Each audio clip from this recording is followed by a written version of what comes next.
I did think it was going to be the land of the living dead. Whenever I heard the word Pearson, it made me pull up my socks because I thought that that was the place to go to die. It was the place you went and never came out of. I thought it was a dungeon. I thought it was like a jail. It's so old, and it's really not wheelchair. It's not set up for people in wheelchairs. It's kind of like make-do. I don't know where anything is. I thought I wouldn't like it living at George Pearson Center. But I found out there was a lot of benefits moving into a place like George Pearson.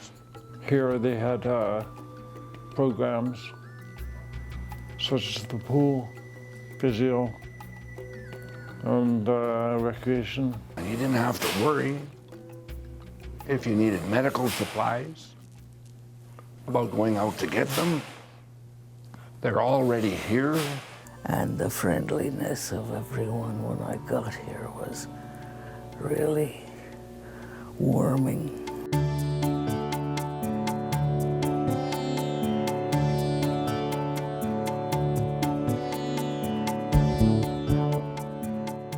The best thing about George Pearson is the grounds for us. It's so beautiful physically. There's the outdoor grounds are wonderful. It's very easy to get around the grounds because they're all wheelchair accessible.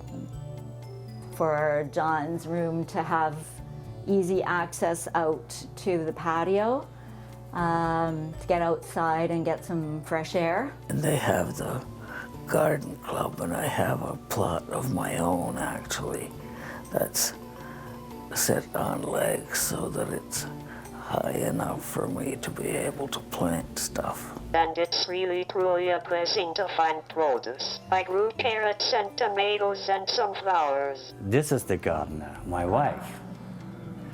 She was the one who got me into that. She is the one who knows all the Latin and the botanical names. And so in the beginning, she would direct me around. Even though I did gardening, a lot of gardening at home already, for many years with her together. But she would say, put that there, when she still could talk and all this. So she would make me pull out the weeds. And so I do it for her and for all the others.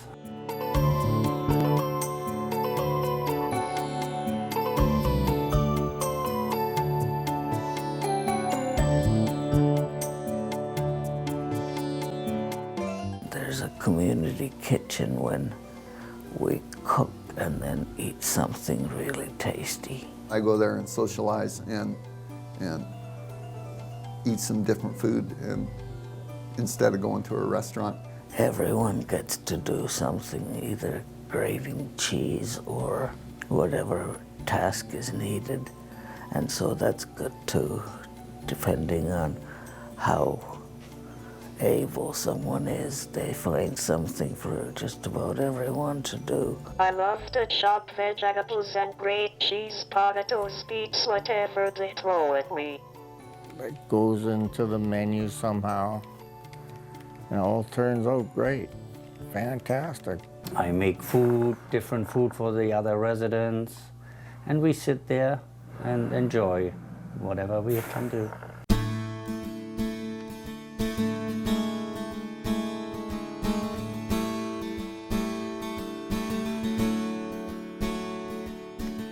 I think this is too much like an institution. Well, we are institutionalized, but you got no privacy, you know, you got no freedom. There are too many rules. We're in a prison here.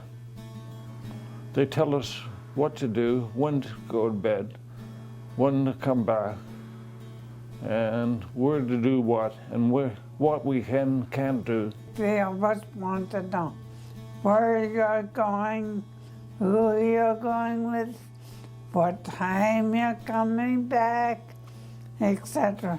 And I reason that. I'm 63 years old, and they're telling me I gotta be in bed by 8 o'clock. We're adults. We have the right to make up our own minds.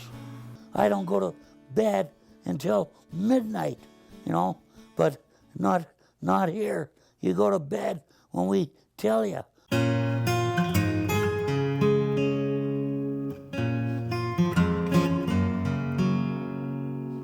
Their food is a lot more tasty now than it used to be. It's a little bit more edible, but God, give us a change of diet once in a while. I guess it's better than hospital food, but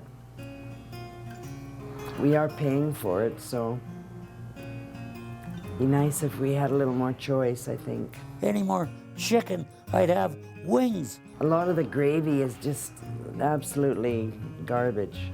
And the, like custards and that they have for dessert, I don't eat them because it tastes like it's out of a box. It tastes like it's paste. One night a month or a couple nights a month, give us some pork chops or, you know, decent ham or some darn thing. Because I'm so spoiled with really good food in my previous life, that would be my first one. Right? I'd put garlic in everything.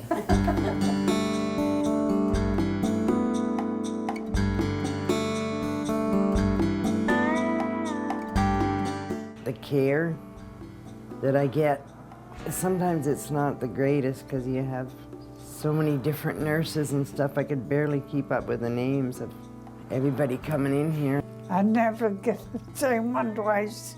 Their doctors don't do anything here. All they do is look at you and send you out.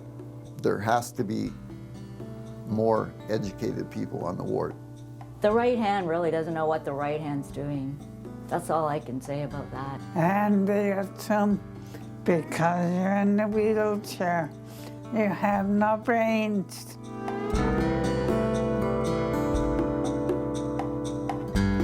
And since I have lived here, have a degree, we reason that.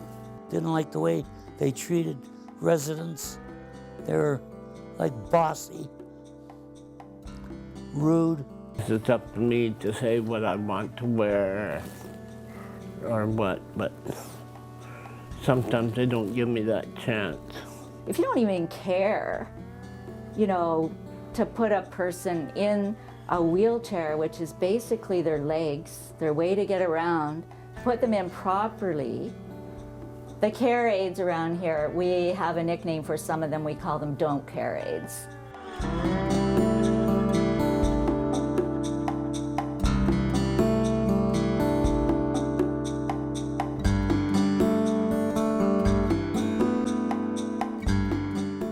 Sometimes I'm stuck in a manual chair and they say, okay, we'll take you down to the canteen, but we're not bringing you back till 3 o'clock this afternoon. Why? You know, am I interrupting your coffee? If you ring the buzzer for a hand, they come and they're pissed off because they figure you're wasting their time. Well, I'm not wasting, if I'm ringing for help, I'm not wasting their time. I need help. If you want anything done, you have to do it yourself. Now, tell that to somebody who's laying in a bed, getting tube fed through their stomach, and can't move, can't talk, can't, you know, complain. This whole stuff about if you're not back by 10, you're gonna spend the night in your chair is almost like punishment. If someone wants to go out and socialize or go out for dinner and they're out till 10 o'clock at night, all the power to them. It is disappointing and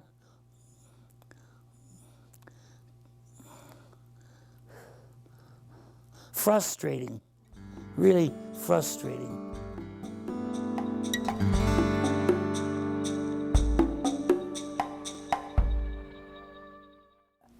We went to the anthropological at UBC, and that was a lovely trip. I feel the residents and George Pearson are my family. I wish there was more togetherness in this place. It's sort of like we're the patients, and the staff is more like they're supposed to keep their distance from us.